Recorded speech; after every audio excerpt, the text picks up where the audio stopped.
On peut ressentir différents types de pression dans la vie, puis dans notre société de performance, la pression du temps est très présente.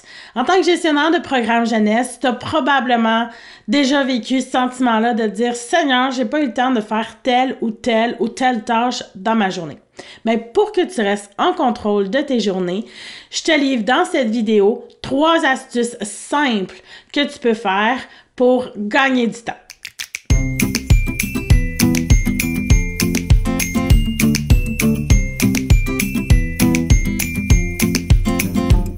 Je m'appelle Marilyn Tauvette et je suis adjointe conseil pour les services à l'enfance et à la jeunesse.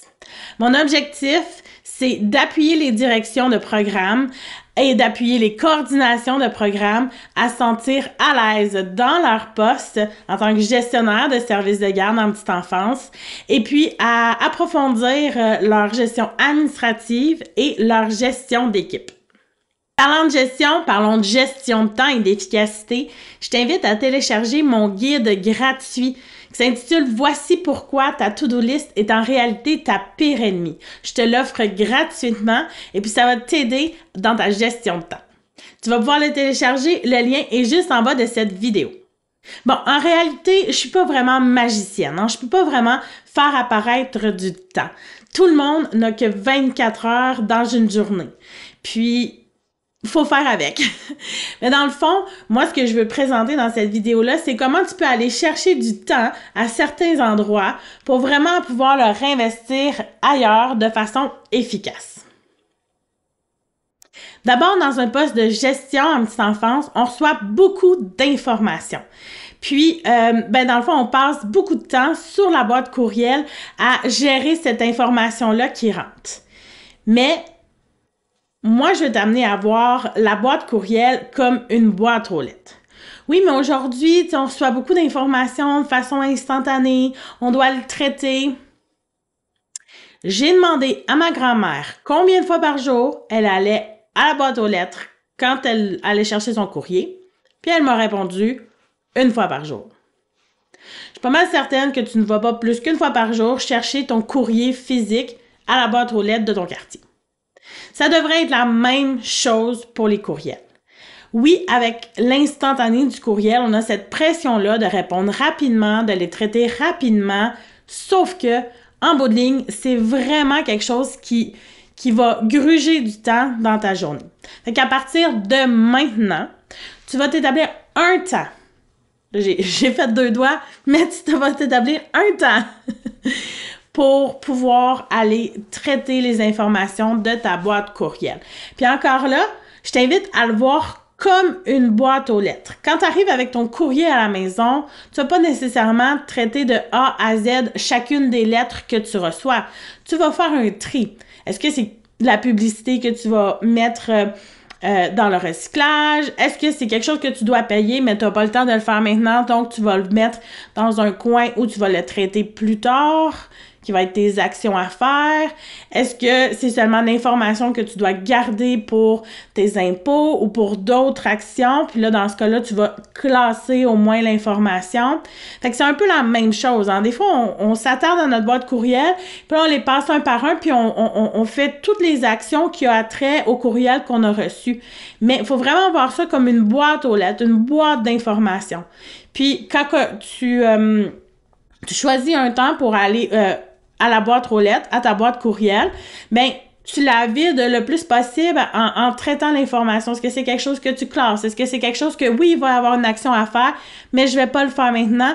Donc, je vais le mettre de côté pour le prévoir dans un bloc de temps à mon agenda où là, je vais le traiter. Ou, je fais juste effacer ce courriel-là. C'est une information, je l'ai lu, j'en ai pris connaissance. Maintenant, je l'efface. Donc, tu vas voir, en faisant cette façon-là, c'est beaucoup plus rapide de passer à travers, même si tu as 10, 12, 20 courriels pour la vider en faisant une action comme ça. Fait que dans le fond, tu devrais avoir un temps entre 30 et 45 minutes, idéalement maximum, dans ta journée pour traiter tes courriels. Puis, tu sais, si vraiment t'es pas à l'aise de dire, ben si je manque l'information parce que je suis allée trop tôt, puis là, il y a d'autres informations importantes, ben tu vois, moi, j'essaie souvent d'y aller au milieu de la journée, d'avoir un temps au milieu de la journée. Ou sinon, ben tu peux diviser de le faire le matin et en fin de journée, mais dans ce cas-là, réduis ton temps. Ne prévois pas de 30 à 45 minutes, prévois plus 15 à 20 minutes le matin et 15 à 20 minutes en fin de journée pour trier l'information qu'il y a dans ta boîte courriel. L'autre chose où tu peux gagner du temps, c'est dans l'organisation de tes journées. Donc, sûrement, ça t'est arrivé, t'avais beaucoup de choses à faire, puis là, à la fin de la journée, tu te dis « Oh my God, j'ai pas eu le temps de faire ça, j'ai pas eu le temps de faire ça, j'ai pas eu le temps de faire ça. » C'est hyper décourageant.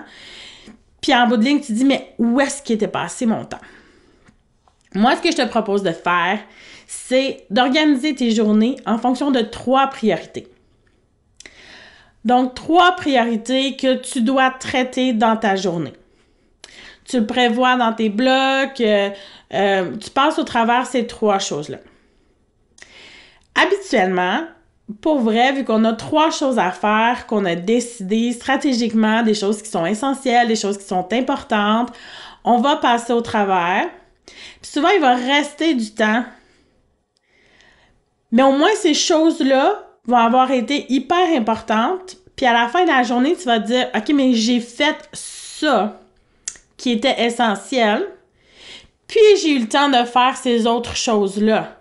Donc, tu n'étais pas dans le sentiment du manque de temps. Si tu as vraiment une mauvaise journée, puis tu arrives à peine à faire au moins tes 3 priorités, mais que tu n'as pas fait d'autres choses que tu voulais faire, mais en bout de ligne, c'était pas une priorité, c'était pas prévu aujourd'hui. Fait que tu vas vraiment avoir le sentiment, mais au moins tu as fait ces 3 choses-là. Donc, cette organisation-là va permettre d'être focus, de te concentrer sur les choses qui sont importantes. Puis en bout de ligne, ben, ça va te faire économiser du temps pour pouvoir le réinvestir ailleurs. Finalement, le 3e truc que j'aimerais te partager, c'est que pour gagner du temps, ben, il faut en prévoir moins. Donc, je t'invite à te prendre un temps pour prévoir les imprévus. Tu sais, si tu travailles 7 heures dans ta journée, puis que tu organises tes 7 heures de travail, mais en bout de ligne, il y a des choses qui vont se passer, il y a des priorités qui vont arriver qui n'étaient pas prévues, il y a peut-être des situations qui vont avoir lieu, un incident grave qui arrive, que tu dois vraiment traiter en urgence.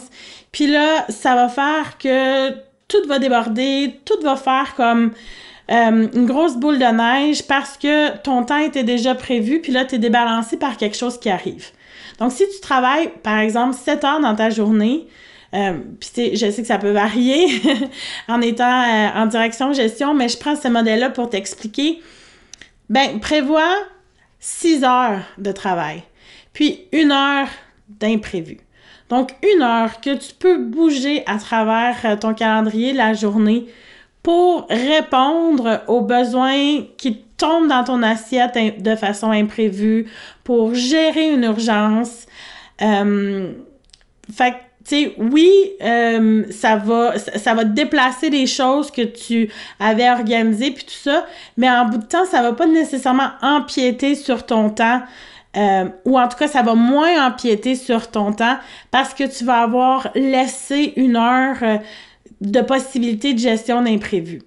Puis si tu as une super bonne journée, puis qu'il n'y en a pas d'imprévus qui tombent dans ton assiette, ben c'est parfait, tu viens de gagner 1 heure pour travailler sur tes prochaines tâches qui sont importantes.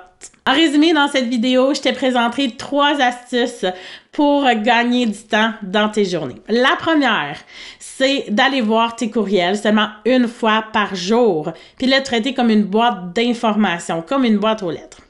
La deuxième, c'est d'organiser tes journées en fonction de 3 priorités essentielles maximum, mais de focusser là-dessus avant d'aller faire autre chose. Ça va te faire économiser du temps. Et la troisième, c'est de prévoir l'imprévisible, donc de prévoir moins d'heures de travail organisé, puis de laisser au moins 1 heure en suspens pour gérer les imprévus.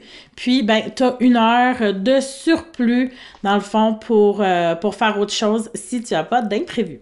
Pour pousser davantage ta réflexion sur ta gestion de temps, je t'invite à télécharger mon guide gratuit qui t'explique pourquoi ta to-do list est en réalité ta pire ennemie. Donc, le lien va être sous la vidéo. Je te l'offre gratuitement. Télécharge-le. Maintenant, je t'invite à passer à l'action. Choisis une des 3 stratégies que tu souhaites mettre en place pour bien gérer ton temps puis en gagner dans ta journée de gestionnaire de programme de service jeunesse. Et puis, dis-le moi en commentaire, est-ce que ça va être l'action 1, 2 ou 3 que tu choisis de mettre en place? Écris-le moi, ça m'intéresse. Et puis aussi, s'il te plaît, partage ma vidéo à tes collègues en petite enfance. Bye!